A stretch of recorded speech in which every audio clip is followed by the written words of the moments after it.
Hello, I'm Fraser Kerr, and you join me backstage here at 2000 Trees with Nate Bergman. How are you doing? I'm great. I mean, you played, like, today it was your debut UK festival slot. How do you think it went? I don't think it could have gone much better. I felt really embraced by the crowd. The crowd grew exponentially. By the end of the set, it felt like we were all kind of there together as a family, and it was beautiful. Yeah, I mean, you played the Forest stage, which is quite a nice Wild, open stage, yeah. but it's quite intimate as well. Beautiful. I mean, you say like you had quite a lot of interaction with the crowd. Your set is very engaging and very. You've just got a magnetic pull to you. How do you achieve that? Magnets. No, I think. I've had the privilege of touring with some of the great frontmen of all time. Neil Fallon from Clutch, Danny Carano's Amigo the Devil, Jeff Rickley from Thursday. The list really goes on, and I'm really privileged to be able to watch these guys who have spent their whole lives doing that. So I think it took some time to learn, and I think the realest thing is, for me, just completely being vulnerable, being myself 100%. And, it doesn't always land, but those are the people that are not for me. 100%. And like watching your set, you had quite a lot of vulnerable lyrics and quite personal songs. How do you feel when you release a track that is so vulnerable and putting yourself in such a vulnerable space? I think when you're writing it from a place of pain or vulnerability or whatever that place you're at is. And I think as time goes on and you heal from it, it's not the easiest thing to kind of relive it, but you kind of look, it gives me some perspective because I'm in a very good place right now. So it's kind of nice to think back, oh man, I was fucked up when I wrote this, but now I'm doing better. Yeah. So I also tell people it gets better because that's the truth.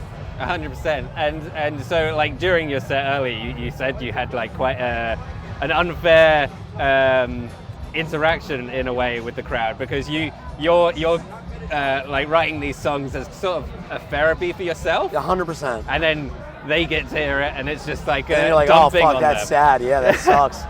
It's just funny because that's what music is for us. It is this weird exchange, right? Where you're like, here's my sadness, and I'm like, here, take it. Yeah. And then you take it, and you're like, yes, I'm sad. And then we do it, and we do, we back and forth forever. 100%. And you brought up earlier working with lots of globally recognized legendary artists. I mean, Clutch, My Chemical Romance, to name a few. Yeah. What have you really learned from working with these big artists? I think that's a great question. My three biggest takeaways: number one, work harder than everyone else. Do the shit that no one else wants to do. Number two, be fucking cool and kind to everyone, because that's the only way this shit works, And then I think the third thing is pay attention to your craft. Like, if you're a singer, fucking be a singer. Yeah. If you're a guitar player, really do it. If you're a writer, spend hours writing. It's just, those bands are all great because they put in the time to be great. There was no instant gratification of 100%. Social media, so they had to be great. There was no faking it. Yeah. So those are the top. That's what I learned. And so this week you've been touring around the UK. Yeah. How have you been spending your time? Have you seen any local sites? Enjoyed any of the local delicacies? A lot of Greg's. A lot of Greg's. Yep. No, I've been coming over here since about 2013, and I've done all the touristy stuff, and now I kind of have my spots in every little town. Manchester, the Whiskey Jar is a place I love to go, or I like to go to Rudy's for a nice fucking Neapolitan. In London, I got a couple spots. I love to go to Blondie's in Clapton. Yeah, I mean, I have my spots. And you released a new song recently, Deep End? Deep End. Deep End, yeah. And like, how was the reaction to that? People seem to love it, and it's like probably the heaviest one I've written yet, like sad. And it's real somber and quiet, and people seem to love it. So I'm also trying to give people more of my range, if that makes sense. So. And working on a song like that, what is your process? To bum myself out as hard as I can, and then try to capture that vibe, and then everyone else is bummed out, and then I'm like, all right, the song works. Do you write the backing, the guitars and stuff at the same time, or? I don't have a process really. Sometimes I come up with a melody while I'm in the shower or driving. Sometimes, hold on, my friend Danny is here. I want to introduce my. Getting a new member to the interview. This is my husband, Daniel Caranos. Hi, honey. And we're on tour together right now. And Amigo the Devil's. Can I have a sip of the Iron Brew?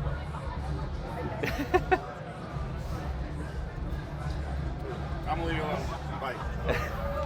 Bye. Danny's Amigo the Devil's playing Forest Stage at 5:20 today. So.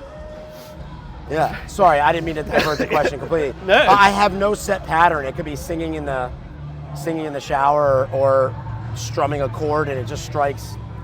You know, I think the worst songs I write is when I intentionally am trying to write something, and I think the best stuff that I write is when the antenna's just kind of up, and something comes in. I'm like, oh shit, that sounds cool. Fair enough. And so, what influences go into your music? Would you say? Listening to other great music. Anyone you can name in particular? Fuck. Well, let's just be honest, right? Yeah. Oh yeah. Pull up the Spotify. The new John Moreland record called Visitor has been on repeat. Nice. I don't know why okay, here we go. John Moreland, Visitor, Lizzie No, Habsies. Here. Gregory Alan Isaacoff, Evening Machines, Terror. Wow. Keepers of the Faith, Lil Wayne, The Carter 3. So yeah, you pull from lots of I'm all over the place, baby. Yeah, of course. Fair Spice enough. of life, you know. And so you released your debut album in 2022. Like, have you worked with lots of people on that as well, like lots of big names, Frankie, Iero. Yeah. How was it working with those guys in that capacity? It was sort of, I did this really fucked up thing where basically I sent the song out and was basically just like, play whatever you want, you know? Because what am I gonna do? I'm gonna tell Frank, play this specific part. Tucker Rule from Thursday plays drums on Repeats Until You Die, and he came up with the perfect drum part. I didn't say anything to him. I just said, here's the song. Here's temporary drums, play what you would play. Travis Stever from Coheed and Cambria, Tyler Bryant, the list goes on. And I just handed it to people. Karina Reichman plays on Living on the Line. And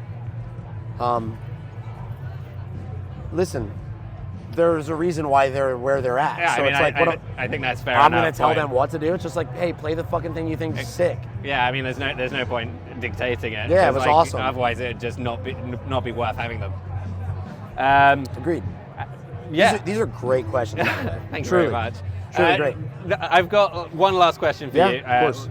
Focusing more on the festival, if you were to be promoting it yourself, who would you pick as a headliner Of this festival? of this festival? I mean, they fucking did Gaslight Anthem. I mean, it's not going to get better than Brian Fallon. That's a really tough one. Who headlines 2,000 Trees? What about Nick Cave? What about Nick Cave, who's kind of like probably a common thread between like all of these alternative artists? I could see that working. You know, the Bad Seeds just fucking doing Jubilee Street and just everyone's losing their minds. Yeah, I could see that working. Yeah, that's dirty. Well, it's been an absolute pleasure. Oh, pleasure's talking mine. to you. These questions were Thank amazing. you Yeah. very much for joining me. Sincerely, And thanks for I hope taking you the time. enjoy the rest of your day. I will have a great time. Thank you. Thank you, guys.